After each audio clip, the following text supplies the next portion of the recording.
میں نے آج زیادہ علاقہ جو فلڈ سے متاثر ہے ادھر جانا تھا. میں نے راجن پور اور ڈی جی خان کا آج پلان بنایا ہوا تھا، لیکن بدقسمتی سے وہاں موسم ٹھیک نہیں تھا تو ہمارا ہیلی کاپٹر ادھر جا نہیں سکا. تو میں نے پھر یہ جو باقی علاقے ہیں، کیونکہ بہت بڑا پاکستان کا علاقہ اس وقت متاثر ہوا ہے فلڈ سے، جو سارا علاقہ دریائے سندھ کے رائٹ ہینڈ پہ ہے، یعنی سجے ہاتھ پہ جو سندھ کا جو سارا علاقہ، جو یہ پہاڑی سلیمان رینج جتنی بھی پہاڑی علاقے ہیں، ان سے جو تیز ان کے اوپر جو بارشیں ہوئی اور جو بڑی تیز سپیڈ پہ چشمے اور یہ نالے آ رہے ہیں، انہوں نے سب سے زیادہ نقصان پہنچایا. اس کا نقصان کا ابھی تک ہم اندازہ لگا رہے ہیں، کیونکہ یہ صورتحال ایسی ہے کہ 2010 جو ایک بہت بڑا دریائے سندھ کے اندر جب فلڈ آیا تھا، وہ بہت بڑا ہم سانحہ سمجھتے تھے، لیکن جو ابھی تک رپورٹس آ رہی ہیں یہ 2010 سے بھی بڑا اس وقت فلڈز کی وجہ سے پاکستان میں سانحہ ہے. اور پھر سے میں کہہ رہا ہوں، یہ سارا علاقہ جو دریائے انڈس کے رائٹ سائڈ پہ ہے، یہ جو پہاڑیوں پہ بارش ہوئی ہے افغانستان میں بھی، اور جو ہمارے سائڈ پہ ان پہاڑیوں پہ جو بارش ہوئی ہے اس سے سارا نقصان ہوا ہے. اس کا جو لانگ ٹرم حل ہے وہ ڈیمز ہیں. پہلے کمپلیٹ کی گوملزام ڈیم، اب یہاں ٹانک زام ڈیم کی فیزیبلٹی بن گئی ہے، شروع ہو گئی ہے، پروونشل گورنمنٹ بنا رہی ہے. اسی طرح پنجاب نے بہت بڑی ڈیم ایک آگے جا کے ڈی جی خان میں، یہی جو پانی نے تباہی مچائی ہے، اس کو ایک بڑی ڈیم بنانے کا پلان تھا ان کا، اور وہ جب سے ہماری حکومت گئی وہ بیچ میں رہ گئی ہے. لیکن وہ پھر حال اس کا یہی ہے کہ یہاں سارا اس جو ہماری مغرب کی پہاڑی ہیں، جو سلیمان رینج ہے، اس کے اوپر ساری جگہ چھوٹی چھوٹی ڈیمز بن جائیں، تو یہی پانی جو اتنا نقصان کر رہا ہے، یہی پانی ایک ایسی چیز بنے گا کہ ملک کا بڑا اثاثہ بن جائے گا. ان علاقوں میں ہمیں پتہ ہے بارشیں کم ہوتی ہیں، پانی کم ہوتا ہے، لوگوں کو بڑی دقت ہوتی ہے پانی کی. تو یہ جب اس طرح کا ایک بارشیں زیادہ ہوتی ہیں اور سیلاب آتا ہے، تو یہ ہمارے لیے فائدہ ہو سکتا ہے اگر ہمارے پاس ڈیمز ہوں اور ہم اسی پانی کو روک لیں، اور یہ پھر پانی ساری جو خشک وقت ہوتا ہے سردیوں کا، اس میں کسانوں کے لیے اور لوگوں کے لیے اور آبادی کے لیے ایک بہت بڑا ایسٹ بن جائے، اثاثہ بن جائے ان کا.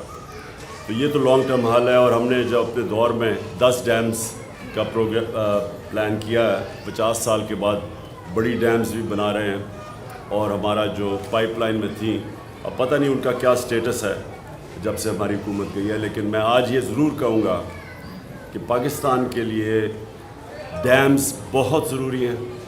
وہ ضروری اس لیے ہیں کہ اس ملک میں پہلی پانی کی کمی ہے، اور پھر جب پانی آتا ہے تو وہ نقصان کر دیتا ہے. وہی پانی کو اگر ہم بچا لیں تو جس طرح میں نے کہا، عوام کی اتنا فائدہ ہوگا، ملک کی گروتھ ریٹ، ملک کے دولت کے اندر اضافہ ہوگا. اب دوسری میری بات یہ ہے کہ ہماری 2 پروونشل گورنمنٹس ہیں، محمود خان یہ خود اوورسی کر رہے ہیں جو سارا پختونخوا اور خاص طور پہ ڈی آئی خان کے اندر جو نقصان ہوا ہے، یہ خود اوورسی کر رہے ہیں اس کا. میں نے کل بھی پنجاب کے سی ایم چودھری پرویز الہی سے بات کی تھی، ان سے بھی ہم پورا کانسنٹریٹ گورنمنٹ کی ہوگی کہ جو علاقوں کے اندر نقصان ہوا ہے، ڈی جی خان اور راجن پور میں خاص طور پہ جدھر زیادہ نقصان ہوا ہے، ادھر وہ پورا زور لگائیں گے. سندھ اور بلوچستان بہت متاثر ہوئے ہیں. سندھ کے اندر تو سب سے زیادہ اس وقت نقصان ہے، اور اس کے لیے ساری قوم کو مل کے اس کا سامنا کرنا پڑے گا. جو بھی ہماری فیڈرل گورنمنٹ ہے اور جو 2 پروونشل گورنمنٹس ہیں بلوچستان کی اور سندھ کی، ان کو اس وقت پورا ساری کنسنٹریشن کرنی پڑے گی. سب کچھ چھوڑ کے، سندھ میں خاص طور پہ جس طرح کی تباہی مچی ہے، سب کچھ چھوڑ کے ان کو، جو لوگ اس وقت بہت مشکل میں ہیں، ان کے لیے ان کی مدد کرنی چاہیے. میرے پہ بڑا پریشر پڑا ہوا ہے کہ میں چندہ اکٹھا کروں اس کے لیے فلڈز کے لیے. میں ابھی تک یہ بہت بڑی ذمہ داری، جب لوگوں سے آپ پیسہ اکٹھا کرتے ہیں بہت بڑی ذمہ داری، تو میں جب تک مجھے پورا نہ پتہ چلے کہ میں اس پیسے کو کدھر لگا سکتا ہوں جس سے لوگوں کو فرق پڑے، میں پیسہ اکٹھا کرنے سے گریز کرتا ہوں. کیونکہ میں ویسے اور اپنی شوکت خانہ اور تیسرے ہاسپٹل کے لیے بھی پیسہ اکٹھا کر رہا ہوں، اور اس کے لیے بھی نمل یونیورسٹی کے لیے، اور دوسرا القادر یونیورسٹی، اس کے لیے بھی سب خیراتی ادارے ہیں، یعنی ساروں کے لیے، عام لوگوں کے لیے، مستحق لوگوں کے لیے مفت تعلیم بھی، اور شوکت خانہ میں مفت علاج بھی ہے. تو اس لیے جب میں کوئی نئی پروجیکٹ لیتا ہوں کہ اگر اس کے لیے ہمیں پیسہ اکٹھا کرنا ہے، تو میں یہ پہلے سوچتا ہوں کہ کیا میں وہ پیسے کو پہلے تو دیانتداری سے خرچ بھی کر سکتا ہوں کون سے پروجیکٹ کے لیے. تو میں اس لیے ابھی تک کوئی، مجھے پریشر کے باوجود میں کوئی ابھی تک فنڈ ریزنگ نہیں کر رہا جب تک مجھے پوری طرح اندازہ نہ ہو جائے کہ کتنا بڑا ڈیمیج ہے، کتنا پیسہ میں اکٹھا کر سکتا ہوں. کیونکہ جتنے پیسے کی ضرورت ہے وہ صرف گورنمنٹ سے اس وقت اتنا پیسہ خرچ کر سکتی ہے، اور گورنمنٹ کو کرنا چاہیے. کیونکہ یہ میں جتنا مجھے انفارمیشن آتی جا رہی ہے، اتنا بڑا پاکستان میں سیلاب سے نقصان 2010 میں، جس میں بہت نقصان ہوا تھا، تب بھی اتنا نقصان نہیں ہوا جتنا آج ہوا.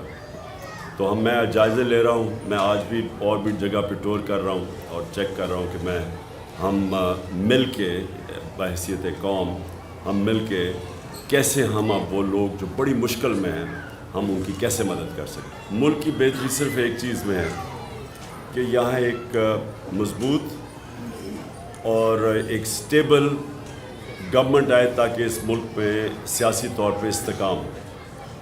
جب تک سیاسی استحکام نہیں ہوگا، معاشی استحکام نہیں ہو سکتا. اور ہماری معیشت اس وقت اتنی مشکل حالات میں ہے، جب سے سازش کے تحت ہماری حکومت کو ہٹایا گیا اور یہ امپورٹڈ حکومت آئی ہے، تو ہر چیز، مہنگائی آسمانوں پہ چلی گئی ہے. جو عام آدمی کے کھانے پینے اور استعمال کرنے کی چیزیں، جس کو کنزیومر پرائس انڈیکس کہتے ہیں، اس کے نے سارے ریکارڈ توڑ دیے ہیں. اس وقت مہنگائی کی 42% پہ پہنچ گئی ہے. جب ہم تھے تو 16% پہ تھی. تو جو عام آدمی کی زندگی ہے وہ مشکل ہوتی جا رہی ہے، اور جو معیشت ہے وہ نیچے جا رہی ہے. سو اس کا صرف ایک ہی حل ہے، صاف اور شفاف الیکشن. تو یہ ساتھ ساتھ میں آپ کو واضح کر دوں کہ ہم نے میں اپنی پوری کوشش کروں گا، اپنی ساری دونوں گورنمنٹس کو بھی موبلائز کروں گا. اور میں جو عمران ٹائیگرز ہیں، جو ہمارے جو اس وقت رضاکار ہیں ہمارے، جن کی ضرورت پڑے گی ان سیلاب زدہ علاقوں میں ان کو بھی اب پورا موبلائز کر رہا ہوں. میں بلکہ نئی جوائننگ شروع کر رہا ہوں عمران ٹائیگرز کی، تاکہ ہمارے پاس فورس ہو جو جا کے ان علاقوں میں کام کرے. تو میں اس سیلاب کے لیے بھی اب پورا کام کروں گا، اور ساتھ ساتھ میری جو حقیقی آزادی کی تحریک ہے اس ملک کو آزاد کرنے کی، اس کی بھی پوری کوشش اس میں بھی کروں گا. دیکھیے، گرفتاری تو مجرموں کی ہوتی ہے، اور ایک مجرم مفرور ہو کے باہر بیٹھا ہوا ہے، اور دوسرے 60% کیبنٹ اس وقت بیل کے اوپر ہے کرپشن کے کیسز پہ. تو اگر مجھے مجرم بنا دیا ہے کہ ایک ہمارے ورکر اس کے اوپر تشدد کرے، کسٹوڈیل ٹارچر کرے، اس کو جنسی تشدد کرے، اور میں کہوں کہ جو لوگ ذمہ دار ہیں ان کے اوپر میں قانونی کارروائی کروں گا، اس کے اوپر اگر مجھے دہشت گرد بنا دیتے ہیں، تو کیا پاکستان کی عوام اس کو قبول کرے گی؟ لیکن یہ کوئی بنانا ریپبلک میں بھی اس طرح کا مذاق نہیں ہوتا کہ بجائے لوگ اس وقت سب کو سوچنا چاہیے کہ دنیا میں ہماری بدنامی ہوئی کہ ایک پہلے شہباز گل کو انہوں نے جس طرح کیا اغوا کر کے اور پھر اس کے اوپر تشدد کیا، اور دوسرا پھر یہ ایک صحافی جمیل فاروقی، اس سے پھر وہی ننگا کر کے اس کے اوپر تشدد کیا، اور پھر 2 ہمارے بڑے بڑے صحافی باہر بھاگ گئے ہیں بیچارے. 2 ایک جیل میں اور یہ وہ صحافی ہے جن کی سب سے زیادہ ویورشپ ہے. ان سے ARY چینل جو کہ اس میں سب سے زیادہ مقبول چینل ہے پاکستان کی, اس کو بند کر دیا انہوں نے. تو یہ ساری جو چیزیں ہو رہی ہیں اس سے پاکستان کو نقصان ہو رہا ہے. اور یہ جو امپورٹڈ حکومت ہے اس کو لوگ برا بھلا کہہ رہے ہیں, اور اس کے ساتھ جو بھی ان کے پیچھے جن کے پاس پاور ہے, جو ہینڈلرز ہیں, جو نیوٹرلز ہیں, ان کو بھی برا بھلا ساتھ کہہ رہے ہیں. دنیا میں بدنامی ہو رہی ہے. تو اس میں ہمارا تو اللہ کا کرم ہے کہ ہماری تحریک انصاف کا تو فائدہ ہی ہو رہا ہے. ہمارے پاس تو اتنے پبلک آ رہی ہے, الیکشنز بائی الیکشنز ہم جیت رہے ہیں, پبلک ہمارے ساتھ ہے. نقصان تو پاکستان کو ہو رہا ہے, اور پاکستان صرف نکلے گا صاف اور شفاف الیکشن.